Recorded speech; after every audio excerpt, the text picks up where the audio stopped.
ৰানাদাৰ গীতেৰে মুখৰিত হ'ল সাংস্কৃতিক নগৰী। সৰগম সংগীত একাডেমীৰ উদ্যোগত আৰু মহিলা সুৰক্ষা আৰু শিশু বিকাশ সংস্থা ভাৰতৰ সহযোগত জয়ন্ত হাজৰিকাদেৱৰ 81 সংখ্যক জন্মদিন উদযাপন কৰিলে তেজপুৰবাসীয়ে। জাতি যেতিয়ালৈকে থাকিব তেতিয়ালৈকে ৰানাদাৰ গীত বাজি থাকিব।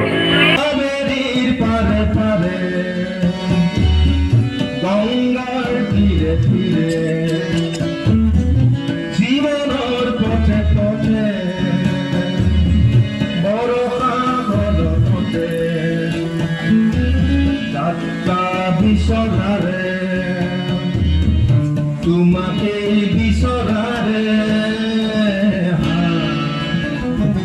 মায়া মই দুপালি শুনা ছায়া ধৰলৰে পা